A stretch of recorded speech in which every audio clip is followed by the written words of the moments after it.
So I have a quote here, and it goes, the scientists named the population after their distinctor horn, Ovid's unicorn. These four-horned, silver-white unicorns were previously unknown to science. Okay, if I didn't know any better, I'd say you're reading from some lost Jules Verne novel. Or maybe a really weird issue of National Geographic. Right, well, it gets even more detailed. It says Dr. Jorge Perez, an evolutionary biologist from the University of La Paz, and several companions were exploring the Andes Mountains when they found a small valley. Perez and his friends were astonished to see the unicorn herd. Okay, so we're talking about unicorns in the Andes. I'm guessing we are not discussing a breakthrough in evolutionary biology today. No, we definitely are not. But we are discussing a massive breakthrough in technology. Because that story, which actually goes on to describe the unicorn speaking perfect English, by the way, was not written by a human creative writer. It was written by an AI. Exactly. And not even a modern one, but one from a few years back that really started this whole revolution we're living in now. We are going all the way back to the source today. For this deep dive, we're looking at the paper that arguably changed everything. It's called Language Models Are Unsupervised Multitask Learners. By Alec Radford, Jeffrey Wu, and the team at OpenAI. Yeah, the paper that introduced GPT-2 to the world. And looking back at it now, I mean, it feels a bit like looking at the first powered flight at Kitty Hawk. It's clunky compared to what we have today, sure. Right, but the fundamental principles are all right there. It really is the pivotal moment where the whole paradigm shifted. Because before this paper, AI models were mostly what you'd call narrow experts. Meaning they only did one thing. Exactly. They were like savants. They could play chess perfectly, but they couldn't make a sandwich. This paper proposed that a model could actually become a competent generalist. And that is our mission for this deep dive. If you're listening, we want to figure out how these researchers built a machine that can translate French, summarize news articles, and write weird fiction about talking unicorns without ever being explicitly taught how to do any of those specific things. To understand how they solved that, we really have to look at what they were fighting against at the time. The old way, the status quo, was supervised learning. Right, so walk me through that. If I wanted to build a translation app in the old days, which, is like 2018, how would I actually do it? You would essentially have to build a massive set of digital flashcards. You would get a huge data set with millions of English sentences carefully paired with their exact French equivalents. Okay. You feed that into the machine, and the machine just learns to map input A to output B. That sounds pretty logical, though. I mean, if I want to learn tennis, I go take tennis lessons. If I want the computer to translate, I give it translation homework. It is logical, but it's incredibly brittle. The paper argues that these systems become hyper-specialized. So if you train a model on United Nations transcript to learn translation, it gets really good at formal diplomatic language. But if you ask it to translate a text message between two teenagers, It completely fails. because the data distribution changed, it's kind of like training your dog to sit in your quiet living room and then being totally surprised when it won't listen to you at a crowded dog park. That's a perfect analogy. And there's an even bigger problem with the old way, which is scaling. If we want true general intelligence, we just can't manually create labeled data sets for every single thing a human does. Right, we can't make a data set for summarizing romantic comedies, and then another one for writing angry emails, and another one for unicorn fiction. It's physically impossible. You'd never finish. So the researchers on this paper had a completely different hypothesis. They thought the problem wasn't that the models needed more specific supervision, but that they actually needed less. They suspected that if you trained a model on a massive, diverse amount of text without telling it specifically what to learn, just letting it soak up the raw patterns of language, it might naturally learn to do all these tasks just as a side effect. Which is what they call unsupervised multitask learning. Exactly. Unsupervised meaning no flashcards, no labels. But to do that, you need data. A staggering amount of data.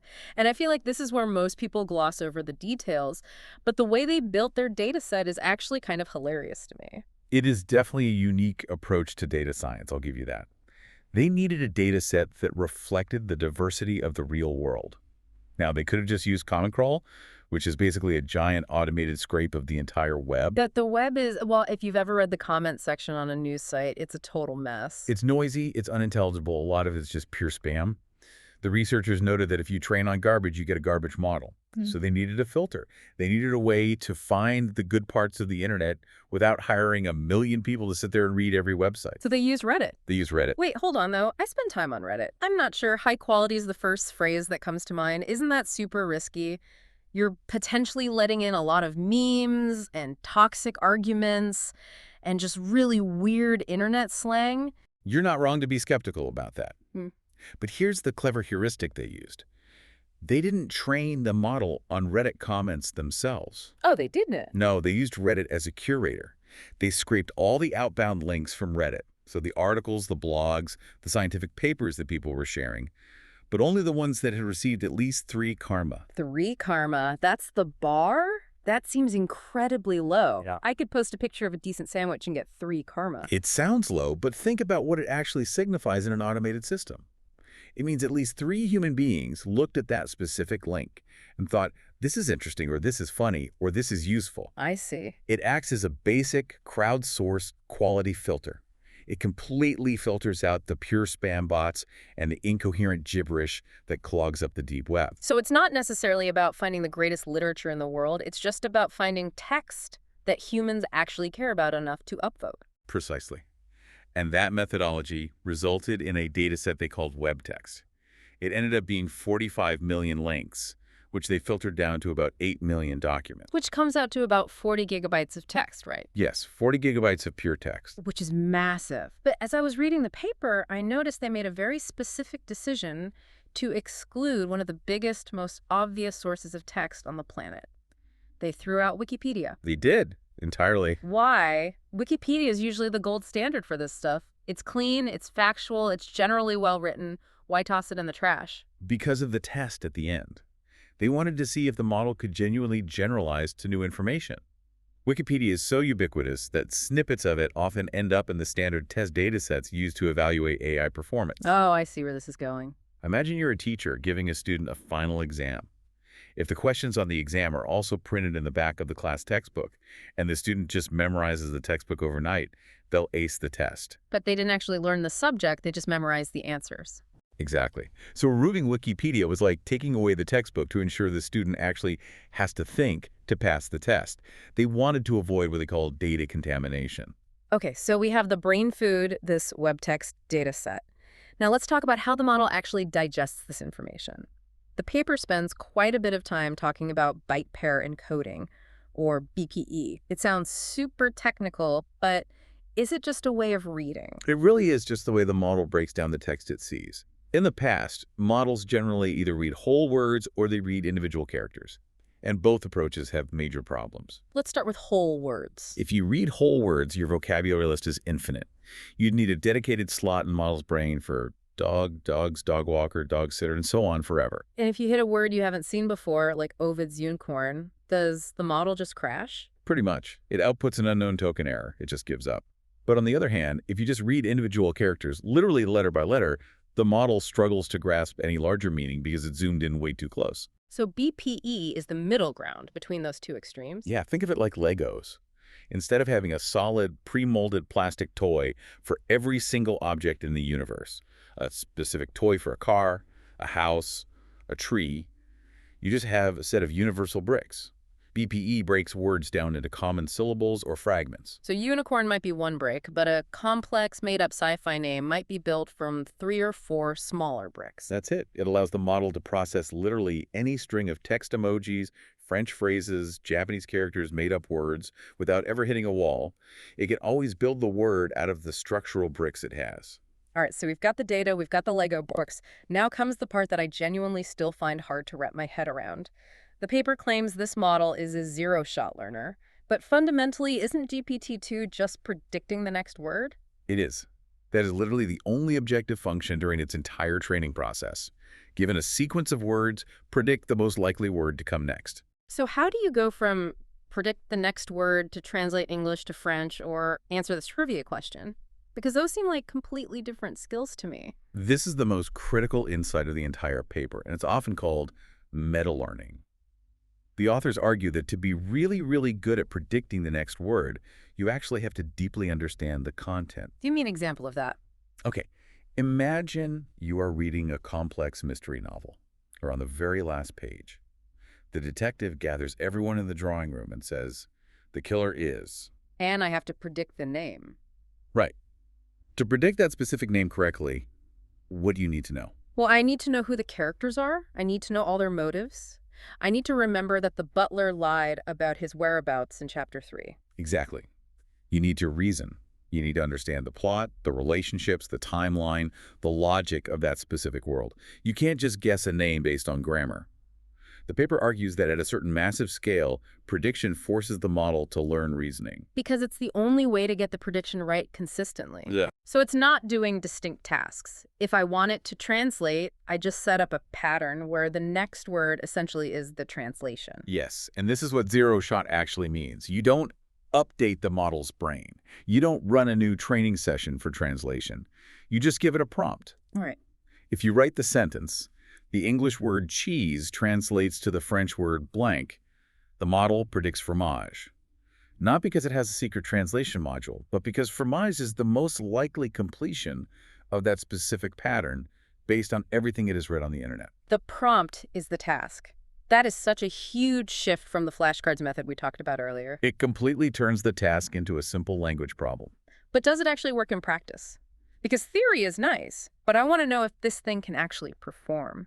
They ran it through a massive gauntlet of tests. Where did it shine and where did it fall flat? Let's start with the big wins. For pure language modeling, which just means predicting text and keeping a story coherent, it was an absolute beast. It achieved state-of-the-art results on 7 out of 8 major datasets. And this includes the Winograd Schema Challenge, right? This one always trips me up when I try to explain it. The Winograd schema is designed to test common sense, specifically regarding ambiguity in language. Here's a classic example from it. The trophy didn't fit in the suitcase because it was too big. Which is the word it referred to? The trophy? Obviously. But why obviously? Because things that are too big don't fit into things that are smaller. It's just physical reality. Right. Use physics and spatial reasoning to answer that. Grammatically speaking, it could just as easily refer to the suitcase. If I changed one word and said the trophy didn't fit in the suitcase because it was too small, then suddenly it refers to the suitcase. I see. And for a computer, dealing with that ambiguity is a nightmare. It usually is. It breaks traditional rules-based systems. But GPT-2 improved the state-of-the-art accuracy on this specific test by 7%, hitting nearly 71%. It showed that just by reading enough text, it had picked up on these physical relationships in the real world. Okay, that's genuinely impressive. But the one that really surprised me was translation. We touched on this earlier, but remember, they explicitly filtered the dataset to be English. They actively tried to remove other languages. They did. They used a filter to only keep English web pages. So how on earth did it learn French? It learned from what you could call smuggled French.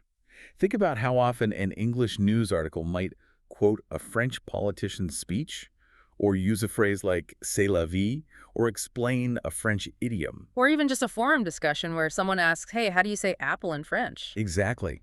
The researchers actually analyzed the dataset afterward and found there was only about 10 megabytes of French text hidden in that entire 40-gigabyte dataset. Wow. That is a tiny, tiny amount of data. Usually you need gigabytes of direct paired data to train a dedicated translator. And yet it's still translated. And yet it worked. Now, I want to be very clear here. It wasn't perfect. It was worse than the absolute best supervised systems of the time. But it outperformed other unsupervised baselines. It translated English to French just by leveraging those tiny little scraps of data it had casually seen. It was essentially an accidental skill. That is wild to think about. It's like learning a whole language just by overhearing tourists chatting in a coffee shop. Yeah. But let's look at the flip side. Summarization. This feels like the holy grail for anyone with way too many emails in their inbox. This is where we see the task specification trick really work. To get the model to summarize an article, they didn't write any special code. They just pasted the article text and typed TLDR at the very end. Too long, didn't read. The universal internet signal for give me the summary. And the model totally understood the prompt. It generated valid summaries. But, and this is a pretty big but, it was often what the researchers politely called impressionistic. Which is just a very polite way of saying it hallucinated, right?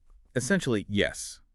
It would usually get the general theme right, but it would completely confuse specific details. It might mix up how many cars were involved in a crash, or say a company logo was on a hat when the original article clearly said it was on a shirt. This really seems to be the Achilles heel of these models. It sounds incredibly confident, but the actual facts are kind of slippery. Part of the issue was it focused heavily on the most recent content in the text. It struggles to hold the entire long article in its head at once. So while the output is perfectly coherent English, it's not necessarily faithful to the absolute truth. And I imagine that leads right into the question answering test. They basically gave the model a trivia night quiz. They used something called the natural questions dataset. And strictly speaking, the model only answered 4.1% of the questions correctly. Ooh, that sounds terrible. If I got a 4% on a test, I'd be in summer school.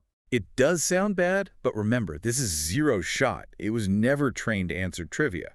And that 4% was actually 5.3 times better than previous unsupervised attempts.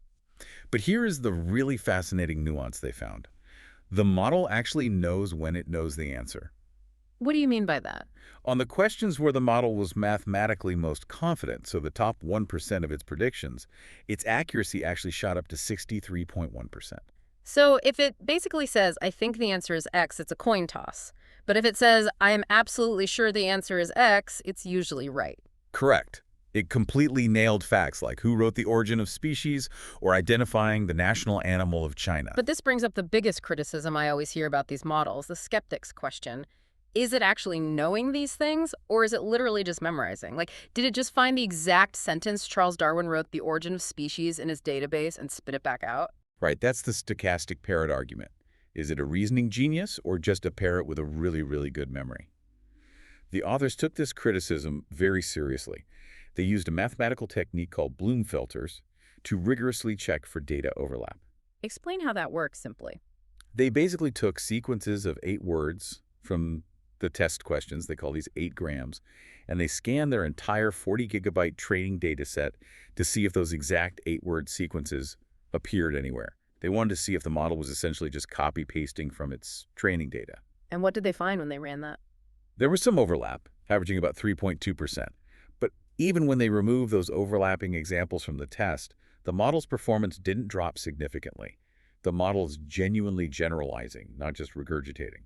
There is one specific example in the paper that I think perfectly illustrates this difference between memorizing and generating.